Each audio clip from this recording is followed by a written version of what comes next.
বেধবা মেয়ে মানুষের অত শখ কিসের? বাড়ির বাইরে একদম যাওয়া চলবে না। যাত্রার থিয়েটার দেখা তো মহাপাপ। পান চিবোতে চিবোতে বলল ঘোষবাড়ির ছোট পিসি আশালতা। যাত্রার আসর তো এই হরি মন্দিরে বসবে। বৌমণি যাক না।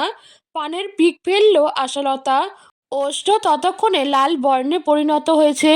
বললাম না, বেধবা মেয়ে মানুষের ঘর থেকে বেরোনোর নিয়ম নেই। যদি পা রাখতেই হয় তাহলে যেন এক্কেবারে বেরিয়ে যায়। নিধান দিয়ে আরো একটা পান মুখে পুরল আশালতা। ছোট পিসির কথায় হতাশ হলো মৌরি। যাক, উদ্দেশ্য করে কথাগুলো বলা হয়েছে, সেই ততক্ষণে ঘরে মুখ লুকিয়েছে। পছন্দের নায়ক যাত্রা করতে আসছে, তাকে এক ঝলক দেখা মানুষের স্বপ্ন থাকে। সেখানে সুযোগ পেয়েও ইন্দুবালা দেখতে পাবে না। জনম দুঃখী ইন্দুবালা যে হতভাগী তা জানতো। বাপ-মা খেকি তকমা ছোট থেকে পেয়ে এসেছে। বিয়ের পর সুখেই কাটছিল দিনগুলো। স্বামী মাথায় তুলে রেখেছিল। বিয়ের 3 মাসের মধ্যে পেটে বাচ্চা ধরেছিল। সুখ সইল কোথায়? বিয়ের 7 মাসের মাথায় জলে ডুবে মারা যায় ইন্দুবালার স্বামী। যত দোষ গিয়ে পড়ে ইন্দুবালার উপর। 3 দিনে সমস্ত ক্রিয়া সম্পূর্ণ হয়। ঘাট কার্যের দিন পুকুরে যায় ইন্দুবালা।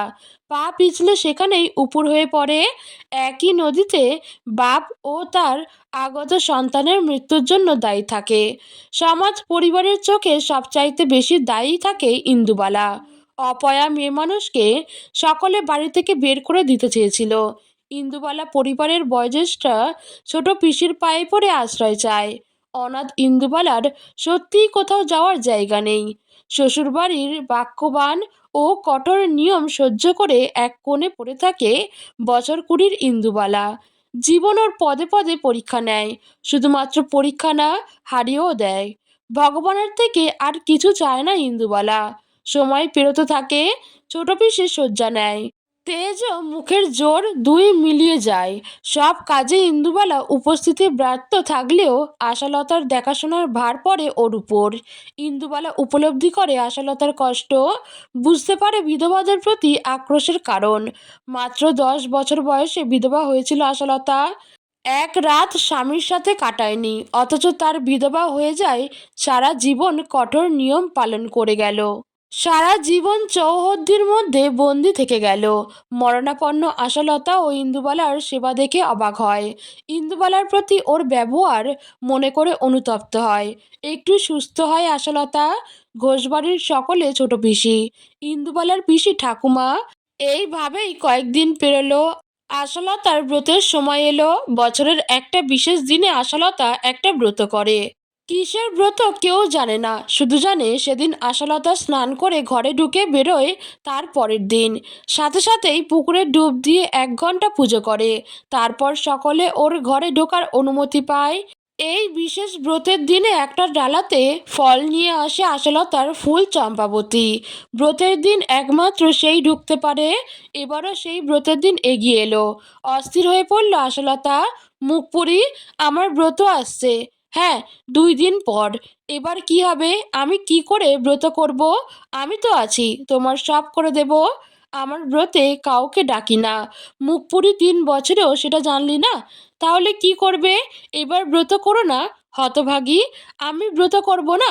পরের বছর আমি কি বেঁচে থাকবো? চুপ করে থাকি ইন্দুবালা। তুই ভালো বিটির ছেলে। তোকে বিশ্বাস করা যেতে পারে। তুই আমার সাথে থাকবি। পরশু স্নান সেরে আমার কাছে চলে আসবি। আজ একবার চম্পার কাছে যা, ওকে গিয়ে বল আমার পরশু ব্রত। আমি যাব? ছোট পিসির কথায় অবাক হলো ইন্দুবালা। ইন্দুর মুখের অভিমুখে তাকালো আশালতা, তারপর বলল, এত বকিস কেন? কাউকে দিয়ে খবর ডেকে নে। সেই রাতের উত্তেজনায় ইন্দুবালার ঘুম এলো না। শেষ পর্যন্ত আশালতা ওকে বুকে টেনে যে ব্রতের সাথী করবে তা কখনো কল্পনায় আনেনি। আশালতার এই ব্রত নিয়ে সকলের কৌতূহল। কী কারণে একদিন অন্তর্ধান করে তা কেউ জানে না। একমাত্র ঘোষবাড়ির মধ্যে ইন্দুবালা সেই সুযোগ পাবে। ব্রতের দিন স্নান করে ইন্দুবালা আশালতার ঘরে প্রবেশ করলো। মলে বিছানা ভরিয়ে রেখেছিল আশালতা। ইন্দুবালা পরিষ্কার করে কাঁচা কাপড় পরালো, নিজেও আবার কাপড় ছেড়ে এলো।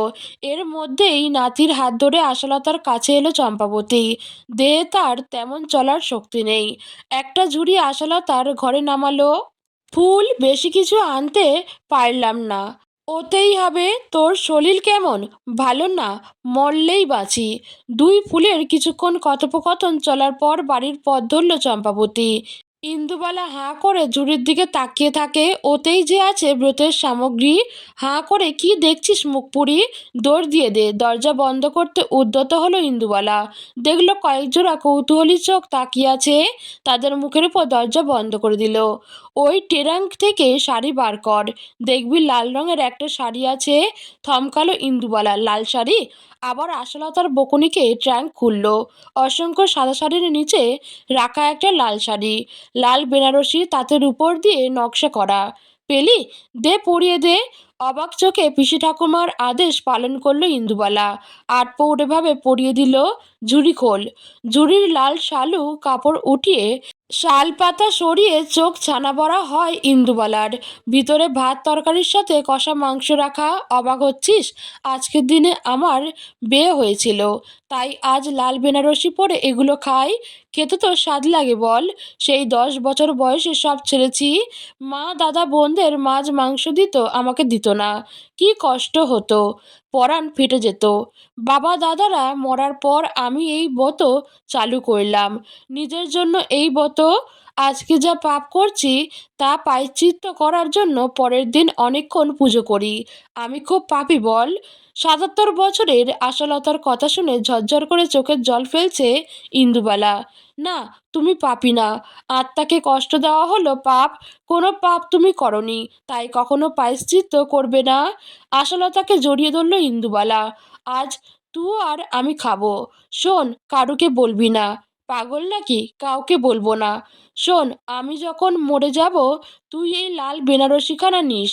ওখানে আমার গহনা আছে, ওগুলো তোকে দিলুম। শাড়ি গহনা নিয়ে তুই পালাবি। একদম এই ঘরে থাকবি না। তোকে সবাই জ্বালাই মারবে এই গহনাগুলোতে ওদের দমে নোলা। কিচ্ছু দেব না, সব তোর। বেশ, তাই হবে। এখন তোমাকে খেতে দিই। খাবার সাজিয়ে আশালতাকে খাইয়ে দিল ইন্দুবালা। নিজেও চেটেপুটে খেলো। সারাদিন পিসি ঠাকুমার সাথে লেপ্টে থাকলো ইন্দুবালা। কত কথা বলল। নিজের থেকেও আশালতাকে হতভাগিনী মনে হলো। ইন্দুবালা তাও স্বামীর সোহাগ পেয়েছে। আশালতা স্বামীর স্পর্শটুকু পায়নি। রাতেও আশালতার সাথে কাটালো। সকালে বাসনকোসন ধুয়ে লাল বেনারসি ছাড়িয়ে স্নান করিয়ে দিল আশালতাকে। তারপর জব করতে বসিয়ে দরজা খুলে বাইরে গেল ইন্দুবালা। স্নান সেরে পুজো করে 1 ঘন্টা পর ফিরে এলো। বিছানায় হেলে পড়েছে আশালতা। এ বাবা, ছোট পিসি, তুমি যে পড়ে গেলে। আশালতাকে উঠাতে গেলে ইন্দুবালা দেখল শরীর বরফের মতো ঠান্ডা। ব্যাপারটা আর বুঝতে বাকি রইল না। সজল চোখে লম্বাভাবে খাটে শুইয়ে কপালে চুম্বন করল ইন্দুবালা। এবার শান্তিতে ঘুমোও ছোট পিসি। ঈশ্বরের কাছে প্রার্থনা করব এবার পৃথিবীতে এলে স্বামী সোহাগের কপাল নিয়ে এসো। ট্রাঙ্ক থেকে লাল বেনারসি ও গহনার পুটলি নিয়ে বের করে নিজের ঘরে চলে গেল ইন্দুবালা। সেগুলোকে যথাস্থানে রেখে পুনরায় আশালতার ঘরে এসে চিৎকার জুড়ল। ওগো, কে কোথায় আছো? দেখো এসে কি সর্বনাশ হলো। ইন্দুবালার চিৎকারে সকলে এসে জড়ো হলো। ওদের ব্যস্ত রেখে ওখান থেকে সরে গেল ইন্দুবালা। একটা ব্যাগে প্রয়োজনীয় জিনিস আর আশালতার থেকে প্রাপ্ত জিনিস ভরে অনিশ্চিতের পথে বেরিয়ে পড়ল।